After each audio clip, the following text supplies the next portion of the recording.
ಇಂದು ದಕ್ಷಿಣ ಕಾಶಿ ನಂಜನಗೂಡಿನ ನಗರಸಭೆ ಕಾರ್ಯಾಲಯದಲ್ಲಿ ಅಧ್ಯಕ್ಷರಾದ ಎನ್ ಶ್ರೀಕಂಠಸ್ವಾಮಿ 2025-26ನೇ ಸಾಲಿನ ಆಯವ್ಯಯವನ್ನು ಮಂಡಿಸಿದರು. ಕ್ಷೇತ್ರದ ಶಾಸಕರಾದ ದರ್ಶನ್ ಧ್ರುವನಾರಾಯಣ್, ನೂತನ ಅಧ್ಯಕ್ಷರಾದ ಎನ್ ಶ್ರೀಕಂಠಸ್ವಾಮಿ, ಉಪಾಧ್ಯಕ್ಷರಾದ ರಿಯಾನಾ ಬಾನು, ಪೌರಾಯುಕ್ತಾಧಿಕಾರಿ ವಿಜಯ್, ನಗರಸಭಾ ಕಾರ್ಯಾಲಯದ ಸಭಾಂಗಣದಲ್ಲಿ ಆಯೋಜಿಸಲಾಗಿದ್ದ ಬಜೆಟ್ ಮಂಡನೆ ಸಭಾ ಕಾರ್ಯಕ್ರಮದಲ್ಲಿ ಅಧ್ಯಕ್ಷರಾದ ಶ್ರೀಕಂಠಸ್ವಾಮಿ ನಂಜನಗೂಡು ನಗರಸಭೆಯ 63,99,85,000 ಮೊತ್ತದ ಬಜೆಟ್ ಅನ್ನು ಓದಿ ಮಂಡಿಸಿದರು. 10 ಲಕ್ಷ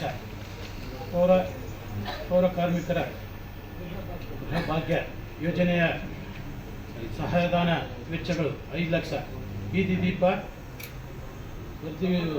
ಹೊರಗುತ್ತಿಗೆ ನಿರ್ಮಾಣ ವೆಚ್ಚ 50 ಲಕ್ಷ, ಬೀದಿ ದೀಪ ಕಂಬಗಳ ವೆಚ್ಚಗಳು ಸ್ಥಳಾಂತರ ವೆಚ್ಚಗಳು, ಬೀದಿ ದೀಪ ದುರಸ್ತಿ 25 ಲಕ್ಷ, ಇತರೆ ಮಳೆ ನೀರು ಚರಂಡಿ ಸೇತುವೆಗಳ ದುರಸ್ತಿ ಮತ್ತು ನಿರ್ಮಾಣ 15 ಲಕ್ಷ, ರಸ್ತೆ ದುರಸ್ತಿ ಮತ್ತು ನಿರ್ವಹಣೆಗಳಿಗೆ 100 ಲಕ್ಷ, ವಾಣಿಜ್ಯ ಮಳಿಗೆಗಳ ದುರಸ್ತಿಗಳಿಗೆ 10 ಲಕ್ಷ, ಸಾರ್ವಜನಿಕ ಶೌಚಾಲಯಗಳ ದುರಸ್ತಿ ಮತ್ತು ನಿರ್ಮಾಣ 15 ಲಕ್ಷ,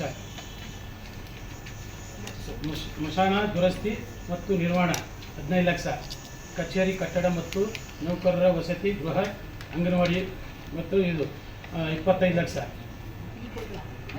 ಬೃಹತ್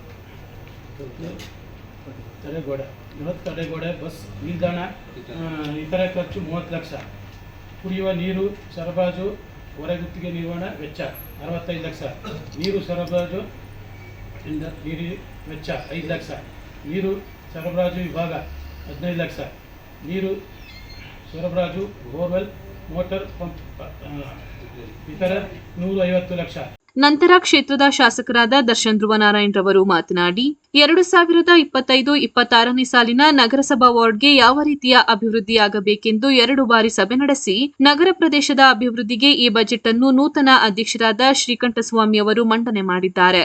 ಉತ್ತಮವಾದ ಅಭಿವೃದ್ಧಿಗೆ ಬಜೆಟ್ ಮಂಡನೆ ಮಾಡಿದ್ದಾರೆ. ಅವರಿಗೆ ಮತ್ತು ಸದಸ್ಯರುಗಳಿಗೆ ಧನ್ಯವಾದ ತಿಳಿಸುತ್ತೇನೆ ಎಂದರು. ಸಭೆಯಲ್ಲಿ ಶಾಸಕ ದರ್ಶನ್ ಧ್ರುವನಾರಾಯಣ್, ಶ್ರೀಕಂಠಸ್ವಾಮಿ, ರಿಯಾನಾ ಬಾನು, ನಗರಸಭೆ ಸದಸ್ಯರಾದ ಬಸವರಾಜು, ರವಿ, ನಗರಸಭೆ ಅಧಿಕಾರಿಗಳು ಹಾಗೂ ಎಲ್ಲ ಸದಸ್ಯರು ಉಪಸ್ಥಿತರಿದ್ದರು.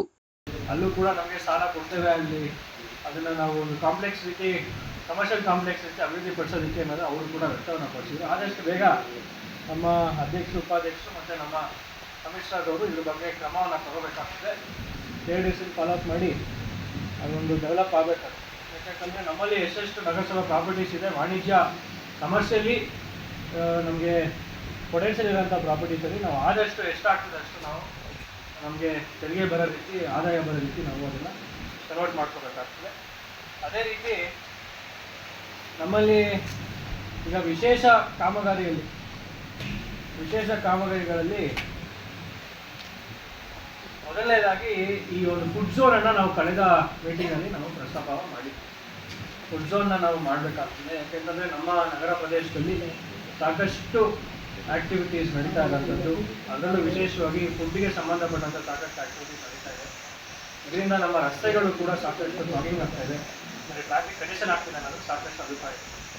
ಅದರಂತೆ ಫುಡ್ ಝೋನನ್ನು ಈಗ ಮೊದಲನೇ ಹಂತದಲ್ಲಿ ನಾವು ಐಡೆಂಟಿಫೈ ಮಾಡಿ ಯಶಸ್ವಿಯಾಗಿ ಅನುಷ್ಠಾನಕ್ಕೆ ನಾವು ತಂದಿದ್ದೇವೆ. ಇದಕ್ಕೆ ಕಾರಣಕರ್ತರು ನಮ್ಮ ನಗರಸಭಾ ಅಧ್ಯಕ್ಷರು, ಉಪಾಧ್ಯಕ್ಷರು, ನಮ್ಮ CMC ಕಮಿಷನರ್ ಅವರು ಮತ್ತು ಎಲ್ಲ 31 ವಾರ್ಡ್ನ ಸದಸ್ಯರುಗಳು, ಮಾಜಿ ಸದಸ್ಯರುಗಳು ಎಲ್ಲರೂ ಕೂಡ ಸೇರಿ ಈ ಒಂದು ಪ್ರಾಜೆಕ್ಟನ್ನು ಯಶಸ್ವಿಗೊಳಿಸಿಕೊಟ್ಟಿದ್ದಕ್ಕೆ ತುಂಬ ಧನ್ಯವಾದಗಳನ್ನ ತಮಗೆ ನಾನು ತಿಳಿಸಲಿಕ್ಕೆ ಬಯಸ್ತೇನೆ. ಇದು ಮೊದಲನೇ ಹಂತದಲ್ಲಿ ಆಗಿರುವಂಥ ಒಂದು ಯೋಜನೆ. ಇನ್ನೂ ಸುಮಾರು ಭಾಗಗಳಲ್ಲಿ ನಾವು ಈ ಫುಡ್ ಝೋನನ್ನು ವ್ಯಾಪಾರ ಮಾಡಲಿಕ್ಕೆ ಈ ಒಂದು ಅನುಕೂಲವನ್ನು ಮಾಡಬೇಕು ಅಂತ ನಾವು ಕೂಡ ಸುಮಾರು 50 ಲಕ್ಷ ರೂಪಾಯಿಗಳನ್ನ ಮೀಸಲಿಟ್ಟಿದ್ದಾರೆ. ಅದು ಕೂಡ ಸ್ಟೇಜ್ ಬೈ ಸ್ಟೇಜ್ ಆಗಿದೆ.